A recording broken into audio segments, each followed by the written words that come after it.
Thank you, Mr. Chairman. Thanks to all of the witnesses for being here. Ms. Bryant, I want to start with you. I want to particularly thank you for being willing to share your story and Carson's story. I'm the father of three, two boys, and you've lived every parent's nightmare, but thank you for being willing to try and see some good come of that and for being so bold in telling your family story. I want to ask you about one thing that I heard you say, and you've also written it in your written testimony about Carson. You said it wasn't until Carson was a freshman in high school, so about 14, I would guess, that we finally allowed him to have social media, because this is what caught my attention. That was how all the students were making new connections. Could you just say something about that? Because that's the experience, I think, of every parent. My boys are 10 and 8, and they're not on social media yet, but I know they'll want to be soon because they'll say, well, everybody else is on it. So could you just say a word about that? Yes, thank you. We waited as long as we possibly could, and we were receiving a lot of pressure from our son to be involved. I hear this a lot from other parents. You don't want to isolate your kid either. And so we felt by waiting as long as possible, talking about the harms, don't ever send anything that you don't want on a billboard with your name and face next to it, that we were doing all the right things and that he was old enough. He was by far the last kid in his class to get access to this technology, yet this still happened to us. Yeah, that's just incredible. Well, you were good parents and you were a good mother, incredibly good mother, clearly. This is why I support and have introduced legislation to set 16 years old as the age threshold for which kids can get on social media and require the social media companies to verify it. I heard your answers down the panel a second ago to Senator Kennedy. I just have to say this, as a father myself, when you say things like, well, the parents really ought to be educated. Listen, the kid's ability, and I bet you had this experience, Ms. Bright, the kid's ability to figure out how to set what's on this phone. And my 10-year-old knows more about this phone than I know about it already. What's going to be like in another 4 years or 5 or 6 years like your son, Ms. Bride. So I just say, as a parent, it would put me much more in the driver's seat if the law was you couldn't have a phone. I'm sorry, you couldn't get on social media till 16. I mean, that would help me as a parent. So that's why I'm proposing it. Parents are in favor of it. I just want to interject here. I think that is phenomenal. I think that is great. Absolutely. 16 years old at a minimum. I mean, I think we would, if you could have that age a little higher, but I think, Hawley, had to have some basically conciliatory, means to basically get this thing through. So this is basically a proposal, policy that he's trying to implement. Hopefully you can get the votes for it. But it's 16 years old, and it needs to be verified through the companies. And not just that you put your date down. You got to send in something, okay, an ID card, your driver's license at that point if you have one, or a ID card from the state, or something that can be verified. And parents' permission needs to be put on side there.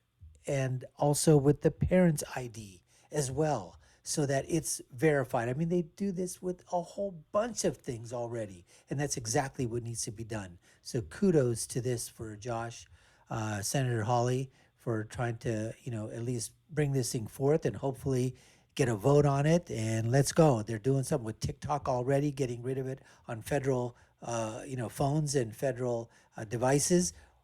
We need to do that, throughout for everybody. Anyways, let's continue. I got the idea from parents who came to me and said, please help us, please help us. And listen, I'm all for tech training. It's great, but I just don't think that's going to cut it. So I've introduced legislation to do it. Let's keep it simple. Let's put this power in the hands of parents. I'd start there. Second thing, Ms. Bride, you brought suit against Snapchat and others, and I've got your lawsuit right here. And you were barred by Section 230. And you testified to that effect. They just threw it all out, right? Mm-hmm. The court threw it all out? Right. And the lawsuit was not about content. It was about the company's own policies that lured my son in to think that this product, this app was safe, this anonymous app, that they would monitor for cyberbullying and reveal the identities of those who do so. It had nothing to do with content. Yep. And this is why I think it is just absolutely vital that we change the law to allow suits like yours to go forward. And if that means we have to repeal all of Section 230, I'm fine with it. Absolutely. We need to get rid of CDA 230 completely.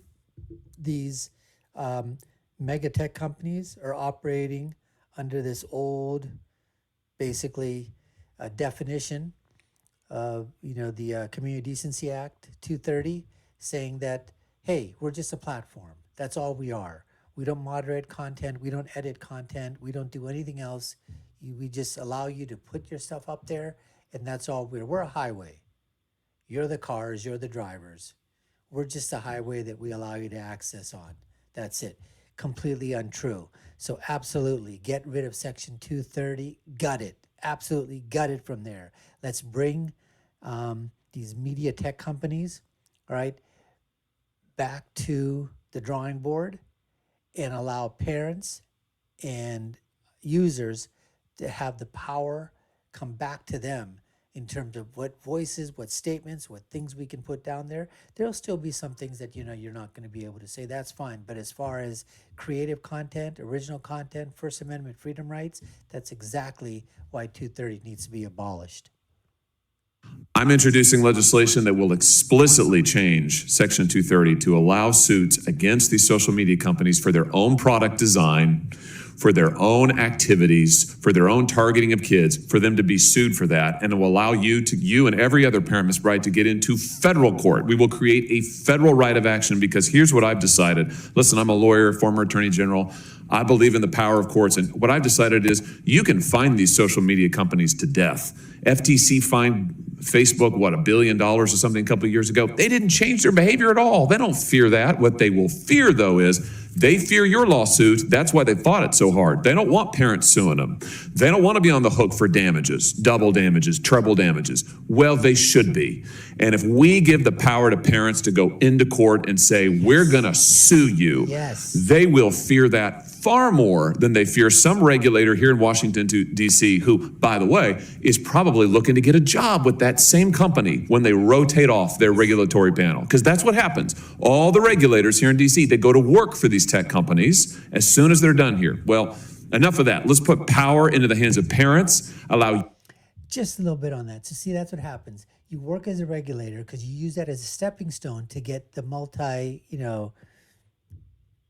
multi-mega big buck contracts with these, tech companies, stock options and all the rest. And listen, I don't begrudge those regulators doing that. I mean, that's just the way it works in the world right now. But what happens is you go into the regulation, you become a regulator. Now you know all the ins and outs of what's happening. You've got people on Capitol Hill that you know who to talk to. You're one of the policymakers, yourself.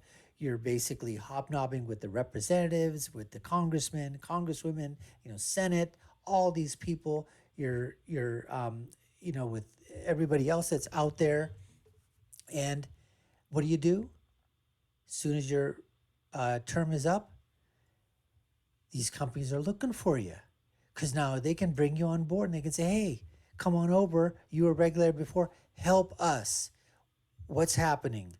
What things can we avoid? What things can we sort of skirt around on? Where can we just bring it right up to the edge, but and be in compliance? They can help you out because they're the ones that were in on all of the policy making, all the laws that were coming up. They know the ins and outs. So what Senator Hawley basically is talking about is that, hey, that's the way it works right now. If we can allow you as parents to go ahead and sue in a federal court, and it's all about the money, hurt them in the pocketbook, maybe, just maybe, that might change the way that these mega tech companies do business and help protect our children each and every single day. You, Ms. Bright, and every other parent in America who has a grievance here to get into court and sue these people and hold them accountable. And I'd say the same thing about child sexual exploitation material. Let's let parents sue, and I will introduce legislation that will allow any parent in America who finds child sexual exploitation material online to go sue the companies for it. If they know or should have known the companies that they were hosting this material, let's let them sue them. That, I tell you what, If these companies think they're going to be on the hook for multi-$100 million or more fines and damages from multiple suits all across the country, they'll change their act. They'll get their act together real quick.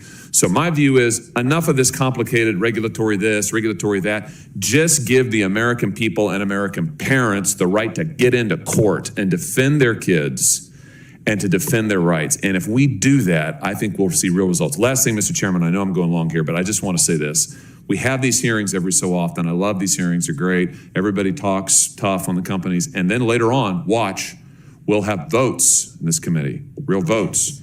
And people have to put their names to stuff. And oh, lo and behold, when that happens, we can't pass real tough stuff. So I just say this to my colleagues. This has been great. Thank you, Mr. Chairman, for holding this hearing. This has been great, but it's time to vote. It's time to stand up and be counted. I've been here for 4 years. It's been 4 years of talk. The only thing we've gotten done on big tech is TikTok, which we finally banned from all federal devices. That's the only thing of any significance we have done on big tech. That has got to change. And I want to thank all of you for being here to help galvanize that change. Thanks for indulging, Mr. Chairman. Just what you said right there. Talk is cheap. It's the vote that counts.